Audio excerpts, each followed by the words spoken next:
You're listening to Everybody Pulls the Tarp, the go-to podcast for high performers. I'm Andrew Moses.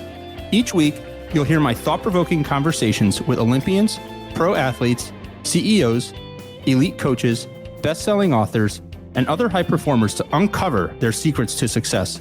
Get ready to be inspired each week when we talk about leadership, teamwork, work ethic, and more. Are you ready? Let's go.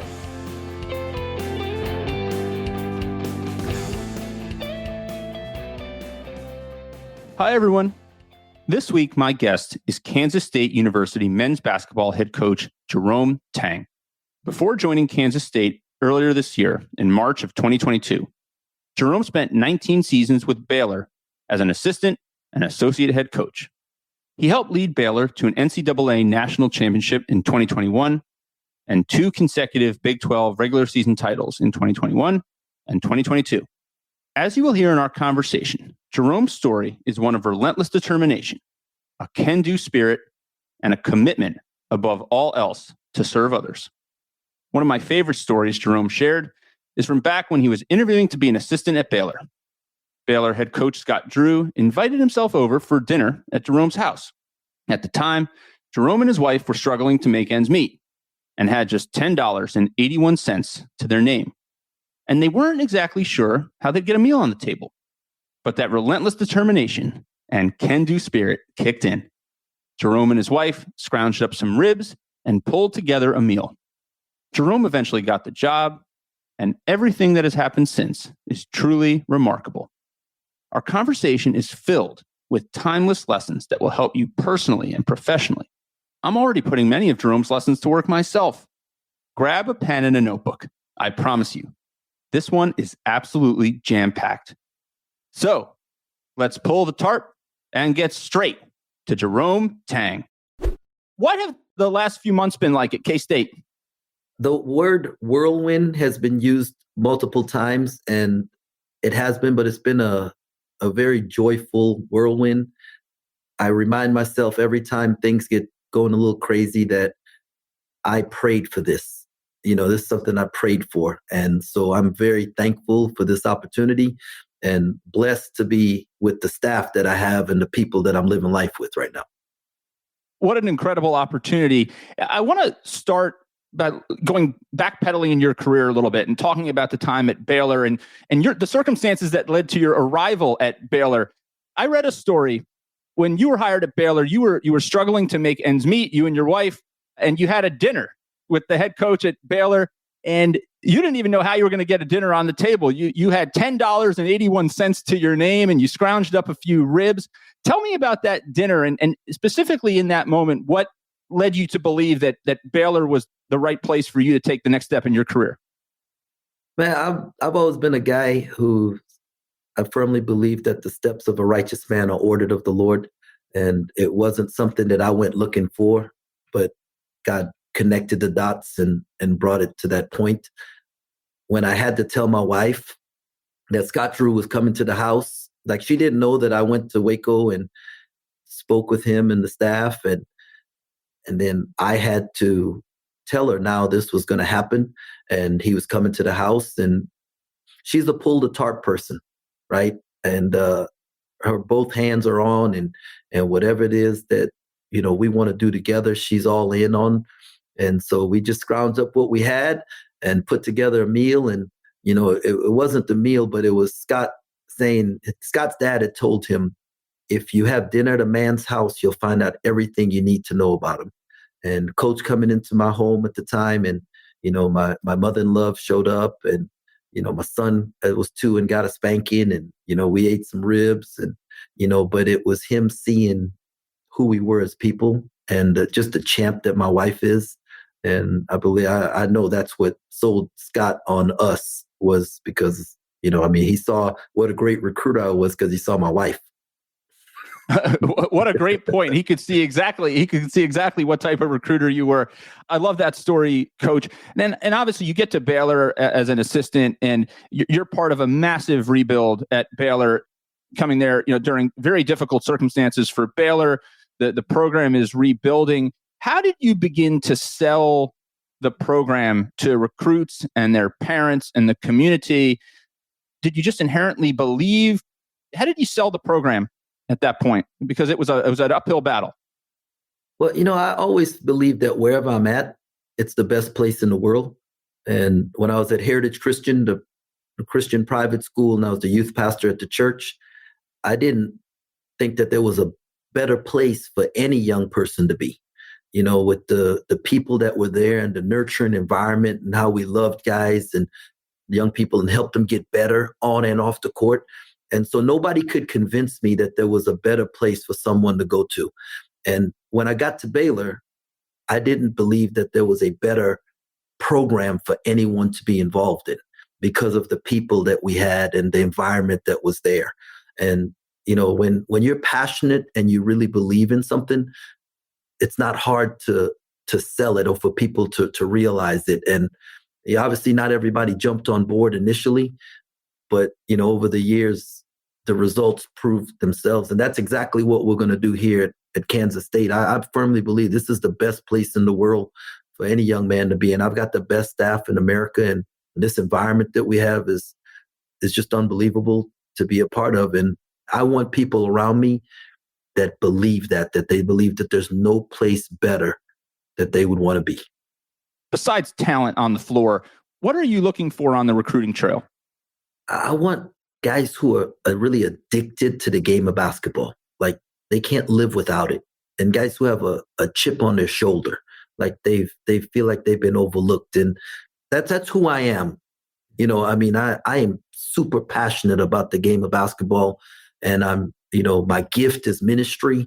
And so I'm all about developing the whole person. But I know that I wasn't born with a silver spoon in my mouth, and I know that I've got to outwork the next guy. And I know that everybody thinks the next guy is better than I am. And so, that's the thing that drives me, that, I've got to do the extra things in order just to be equal with the other person. And, that inspires me every morning to get up and work a little bit harder.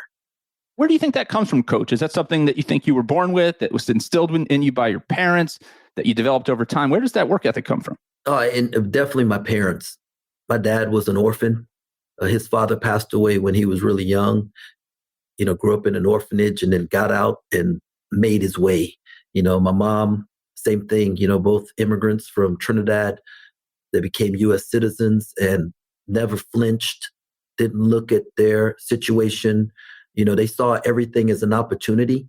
And we never lacked for anything. I didn't know that we didn't have, because I never felt like we lacked. Whatever we had, we were thankful for and made the most of. My dad got up every morning, 4:30 in the morning, and went to work. My mom was a custodian for 20 years, and I would go to work with her at night sometimes. And I learned how to buff floors. I learned how to do all those things, and all those little things that I learned from my mom about how to clean a school paid off, because when my wife and I, Ray, when we were at Heritage Christian, in order to make ends meet, we were the janitors at the school and the church. And so I knew how to buff floors and clean classrooms and all the things that needed to be done. But my mom taught me that at a young age. And so all those little things that I learned as a young person, and I don't know that I may have had the best attitude approaching it. Right? I'm not telling you I went in with a smile on my face to do it, but I knew that's what we had to do as a family. But I learned those things, and then I saw how it paid off for me when, I was a young married man trying to make ends meet for my family, that I had that skill because my mom, made me go to the school and help her, when I was younger. Coach, part of being a head coach, and I'm sure an assistant coach, is wearing a lot of hats, right? There's plenty of things that you have to focus on. It's in talking to so many elite coaches, I've learned that it's so much bigger than the X's and O's and just what happens on the court. There is so much to the role. And I can't help but think that, like you described there, all the little things that you saw your mom do and you saw your dad do play a part in making you a more well-rounded leader, a more well-rounded coach. Most definitely. And my role growing at Heritage Christian, I was the athletic director, I was the basketball coach, I was the youth pastor at the church. So there was a lot of different areas that I had to balance how to deal with people. and this is a people business, right? And some people, for some of us in this business, it's transactional, and for some of us, it's relational. And for me, it is definitely relational, and how I deal with people and learning to treat everyone the right way, regardless of whether they can do something for you or not at that time, has been really important. And I learned that from working in the church. I learned that from being an athletic director. I learned the importance of a rising tide raises all ships, and wanting all programs to be successful. And so that's why, on a college campus, I'm at football practice, I'm at volleyball practice. I'm trying to learn from everybody. And so it's just a great environment to be in. How do you balance? Obviously, college basketball and elite college basketball, like you're a part of, is a results business. At the end of the day, it does come down to a lot of the success on the floor, and it's no different in business. Whether you're a coach, whether you're a business leader, it's a results oriented business. How do you balance the blend of there has to be on court, on floor results with also the fact that your players are people first? How do you do that? Dave Aranda, the head football coach at Baylor, his thing is the person over the player. And, that concept, I've really kind of grabbed hold of that. And I've always felt that way, and I've always conducted my life that way, that he just was able to phrase it better, and so I've stolen that from him. But, it starts with our staff. And I believe that things can't be well at the office unless things are well at home. And so it is very important to me that my staff, those who are married, those who are single and dating, that the things at home are taken care of first. And we learned that from the Navy SEALs.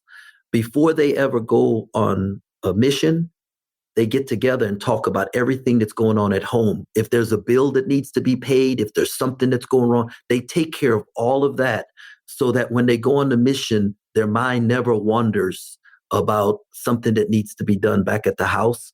And so I want to make sure my staff is taken care of at the house, that their wives understand that we value them, that their time is important to us, and that we take care of the home. Because if we do that, then when we come to the office, we can be really focused on what we need to do as far as building this program the right way. And then when we get on the court with our players, they see whole men.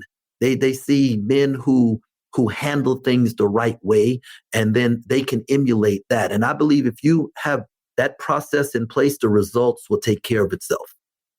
Is that something where you believe that the players, it's one thing for it to be a tagline or a statement, but if the players see you and the rest of your staff actually modeling that behavior, that it really ingrains that mindset into them as well?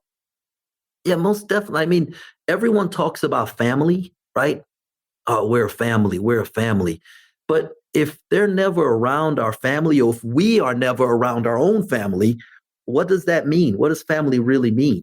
And I want the guys in our program to see what being a family looks like. And we can't give them what we don't have. Okay. And so that's why we have family dinners at our house. And all of our staff with their kids come over. The other night, it was 45 people at the house, and going forward, it's going to be the same thing. But when our houses are all situated here, we're going to actually cook the meals ourselves instead of catering it in.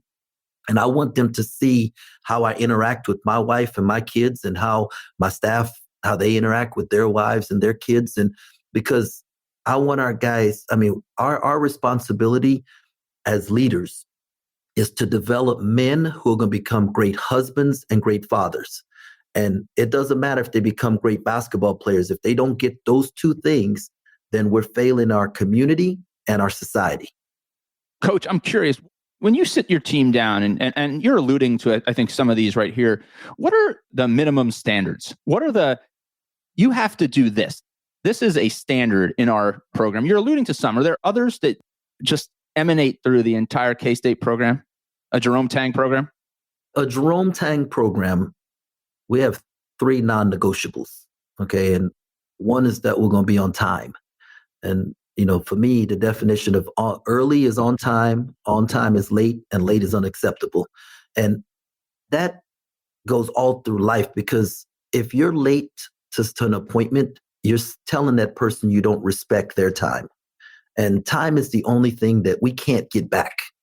Okay, so we have to value the other person by showing that we value their time. And it translates to the court, because if you're late on defense, you're going to get scored on. But in life, showing people that you value them, it's showing that you respect their time. The second thing is that we're going to be thankful, and we're really appreciative of what we've been given, and doing that by paying attention, to, are we going to be early to class? We're going to thank our teachers for preparing a lesson plan for us. We're going to sit in the first two rows, and we're going to give great eye contact. And afterwards, we're going to thank them, because that's their game day for our professors. And we're going to do that with our tutors and with our learning specialists and our academic advisor. But every aspect of the program, we're going to be appreciative of what we're given and not take it for granted. And then finally, we're going to be just great communicators, and if somebody texts you, you're going to text back. If somebody calls, you're going to answer the phone. If something is going wrong, you're going to, pick up the phone and let somebody know, or we're going to be great communicators. And those three things, those are non-negotiables. And, and then everything else will fit in around that. Coach, you talk about the concept of going 1-0 every day and 1-0 in everything. How do you break big, ambitious goals into manageable steps? What's an example of something that we could go 1-0 in today? Well, I mean, that's exactly what you just said. If you try to, our overall concept is we want to win the day, right? Now, what does that look like? And so we talked to our guys about getting up in the morning and eating breakfast, right? If we eat a good breakfast, we went 1-0. If you don't eat a good breakfast, you went 0-1. But you know what? You're going to reset. If you went 1-0, you're going to reset and be, on time for class. And you just went 1-0. Then you're going to pay attention in class and, take notes, and you're going to go 1-0 there. And when you leave the class, you're going to go eat a good lunch, right? And then we're going to come have a workout and go 1-0. And after every step of the day, we're going to reset. And at the end of the day, if we've gone 1-0 more than we've gone 0-1, then we've won the day. And when you stack those kind of days on top of each other, then that's going to get you the results you want at the end. Okay. And so that's real easy to, I have this saying, my definition of toughness is the ability to do the next right thing. And so if you mess up in the first aspect and you went 0-1, a tough person does the next right thing. A soft person lets that snowball into a whole day of 0-1. And so building that whole concept of doing the next right thing, that's really going to be real important for us. That's so interesting, Coach. I love that concept that you share there. And I'm curious, can you put your finger on, like, when you know that a team could be great as opposed to good? Can you see that difference? Man, I'd like to tell you that I can. I can't put it into words, okay? But like, you can feel it and sense it in how they communicate with each other, how they compete against each other, how they interact on and off the court with each other. And there's not like a single recipe for it, because we always say there's a lot of ways to get to 4. 1 + 3 is 4, 2 × 2 is 4. Everyone has a different way to get there. The goal is to get to 4. And, some people only get to 3.9, or 3.5, and that's just good. 4.0 is the great. And, I've seen it, but I can't quantify it, but I know when it's getting there. And, we've got a ways to go, but we're going to get there. How do you, in college sports, obviously there's so much turnover. The athletes come and go. How do you build consistency? How do you build something that's sustainable? Well, in order to build consistency, and you have to have, what we had at Baylor was consistency in the staff, and then there was a vocabulary that was spoken in how we approached everything. So our terminology, our language was the same, and it just permeated through the program, right? And so for me, it's getting a consistent staff that understands the vision goes down. And now you got to get guys that are going to come and stay, right? And so why do people stay? All right, and this is for me. We're going to tell the truth in recruiting, okay? And that means sometimes you're not going to get someone because you're going to tell them the truth. Hey, it's going to be tough. You're not going to play much early, okay? But if you tell them something different and then they get a different result when they get there, they're going to leave anyhow. So we're going to tell the truth in recruiting. Then we're going to love them when they're here. I mean, we're going to really love them enough to tell them the truth and to care about every aspect of their lives. And then finally, we're going to tell them where they're at and where they're going. And I think young men want to know where they're at. How am I doing, coach? And then where am I going? And have a system in place to help them get to where they want to get to. And all those aspects correlate to having consistent results, which will then get you what you want at the end.